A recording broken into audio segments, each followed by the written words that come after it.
Hi everyone, it's Danielle Message with Best Run Business Solutions checking in on July 31st, 2024. And today I'm here to talk to you about a very important subject.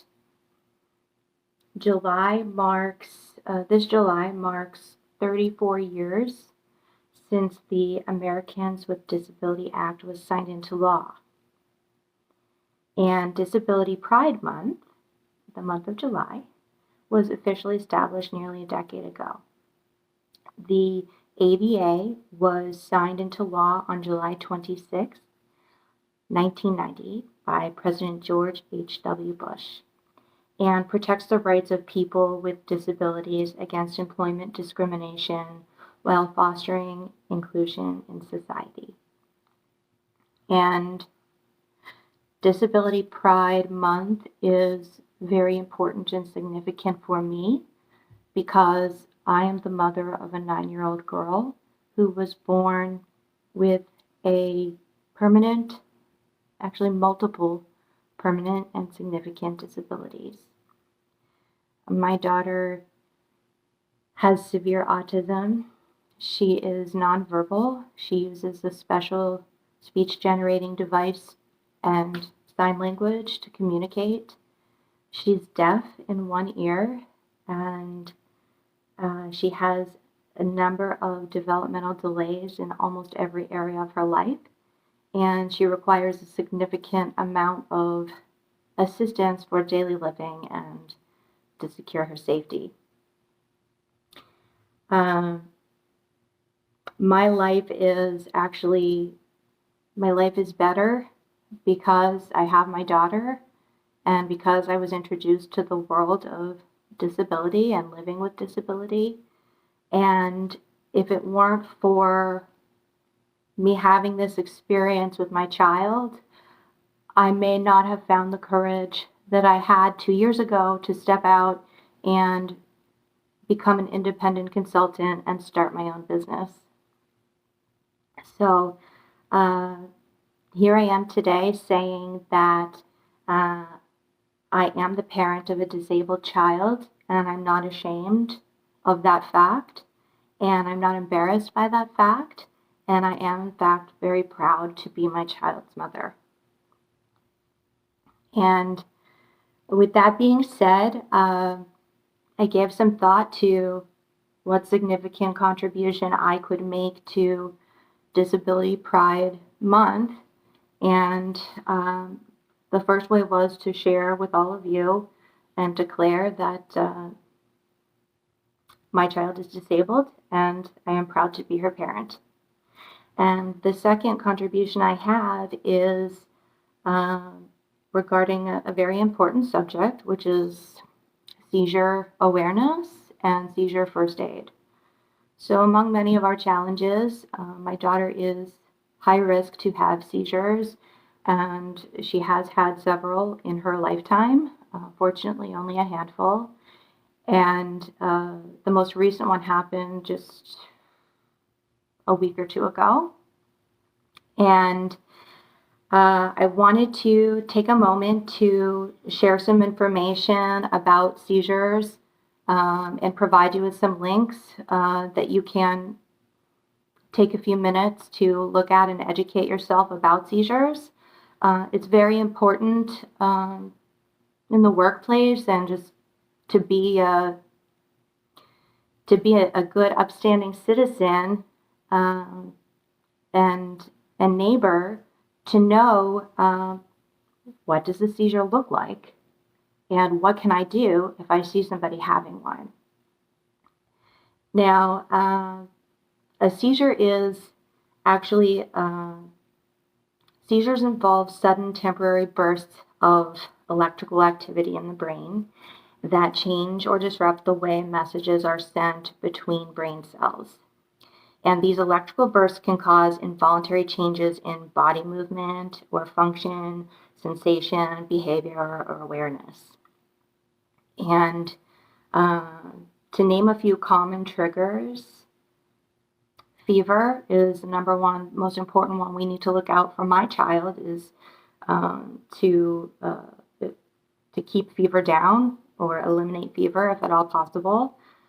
Lack of sleep can trigger a seizure. Drugs, too much alcohol, poor diet, certain medications, which is what happened to, we think maybe triggered my child's most recent seizure. So that's just to name a few. What does a seizure look like? There are many types of seizures, and they can take on many forms. And I would direct you to the links that I will share with my post that describe the many different types of seizures. And there are some warning signs that you can look out for that may alert you to the fact that a seizure may soon occur. And you can check out the resources for more information about that subject specifically. Now, for me, for my child, this is what her seizure looks like. She will drop to the floor. You might, if you're standing nearby, you may hear a loud thud because her body collapses on the floor, and her eyes are open, but she's somewhere else. She's staring straight ahead or to the side, and she's unable to make voluntary movements of her body. Her arms may be like pulled in, or they may be stiff straight out, and you may see like a tremor like this, or some type of twitch of one of the extremities. And it may be accompanied by vomiting. And it happens. It may last for a few seconds. It may last for a few minutes, and then it's done. And she doesn't know anything even happened, and she wants to get right back up on her feet and continue on with her day.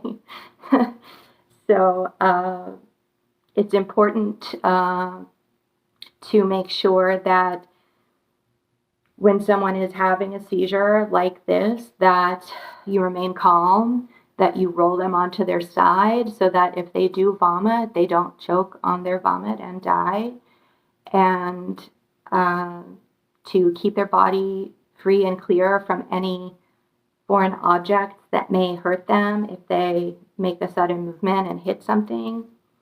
It's important to not put anything in their mouths. Don't attempt to give them any food or drink. And it's also really important to not hold their body down.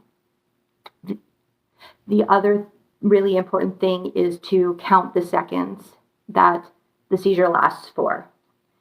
It's important information for the doctor to have and to know how long did a seizure last. For my child, if she has a seizure that lasts 3 minutes, then she has a prescription medication that can be administered to her that she has with her at all times that can stop the seizure. And the general CDC guidelines are that if a seizure lasts 5 minutes, that you should call 911.